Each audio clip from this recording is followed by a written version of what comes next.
Last time we were together out here at the range with the BCI Defense Dagger, we were on the 50-yard line over on the small pistol range.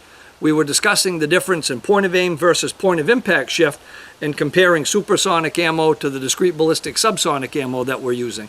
Now, a lot of people tend to believe that 300 Blackout has to be painted into a very small box. Wherever you sight it in is exactly where you have to utilize it to expect it to perform properly. Well, we had so many questions and so many comments about the Primary Arms ACSS reticle that we're using that we thought we should dedicate a video just to that.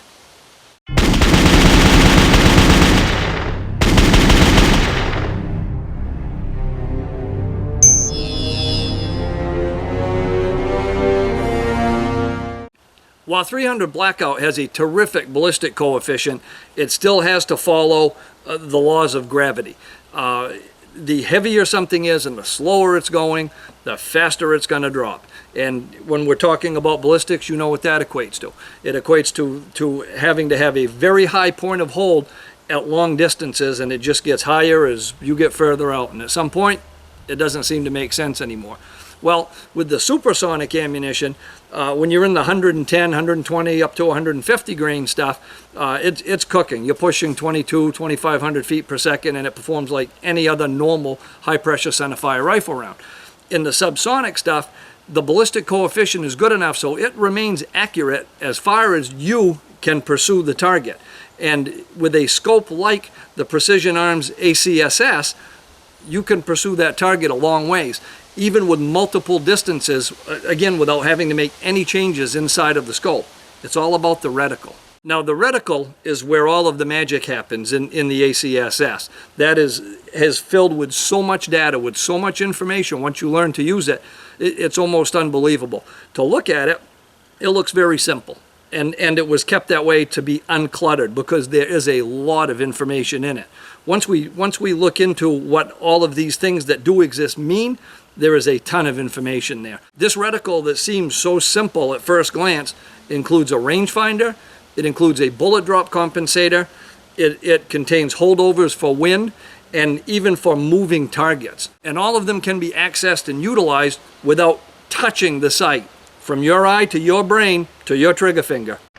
So let's dive right into the reticle. When you look through your scope, this is what you're going to see, the information that's inside of the yellow box. When you sight it in, you're going to zero it at this point at 50 yards. For a 75-yard shot, your point of aim will be the inside top of the red triangle, the white peak.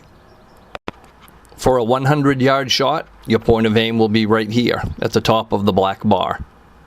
Moving from top to bottom, it will be the first dot at 125 yards. For a 150-yard shot, your point of aim will be the second dot down from the top. The third dot from the top will be your point of aim for a 175-yard shot. This will be your point of aim for a 200-yard shot. And for a 225-yard shot, it will be the bottom dot on the crosshair. And today we're only discussing subsonic ammunition. This is the amount of information for distance and holdovers for both subsonic and supersonic. We'll explore supersonic next time. And we still haven't touched on range finding yet, or windage and travel speed. There is a lot of information in this scope. So using the 50-yard sight in with the proper section of the reticle, we should be able to get on target at twice that distance at 100 yards with no problem at all. Let's see if this little mic can pick up the steel hitting. It should without any problem because we're running the Doomsday suppressor and it's subsonic ammo, so that should be the only significant noise we hear.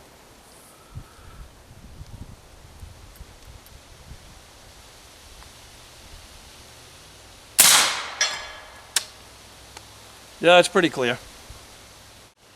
I've got a smaller piece of steel. It's larger in size, but it's thinner, and it's suspended rather than buried in a dirt pile, so it should ring a little bit different. Let's try that one, again at 100 yards.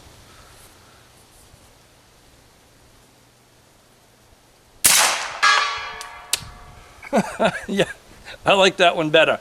Because we're using the correct reticle, we can go right out to 200 yards and we can hit a piece of steel there. And if you're familiar with 300 AAC Blackout, especially subsonic loadings and trajectories, you know there's a huge difference. So the ability to be able to do that with one sight without making any adjustments and transition back and forth is huge. Let's go out to 200. You'll notice the extended delay time because of the extra distance and how slow it's going.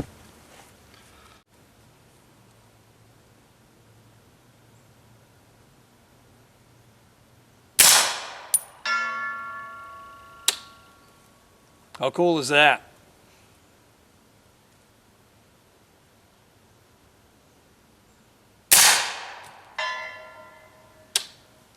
And we can come right back to 100.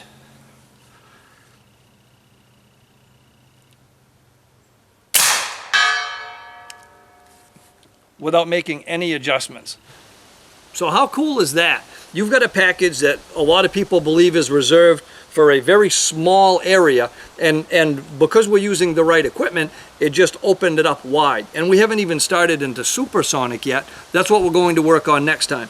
While this particular reticle is good from 50 yards to 225 yards, when you're shooting subsonic 300 Blackout like we're doing today, the reticle is good for up to 600 yards with the supersonic, and it's just as accurate. I hope you found this video helpful. From the tone of the comments and the questions we were receiving, we certainly had to spend a little bit of time on both the ACSS reticle and how it works, as well as talk about the 300 AAC Blackout and its capabilities, because they are enormous, not compacted like a lot of people believe. And so far we're only dealing with subsonic. Once we get into the supersonic, it grows and expands even more. And more is better, just like bigger is better. Too much is never enough, and nothing excels like excess. I hope you enjoyed this video. If you did, please click like, share us with your friends in your vast social media universe, subscribe to the channel, and make sure you hit notify if you haven't already. Take a look at my book, The Evolution of the Black Rifle. The information will be in the description below this video. Check out our community over on Patreon. Until next time, have fun and be safe.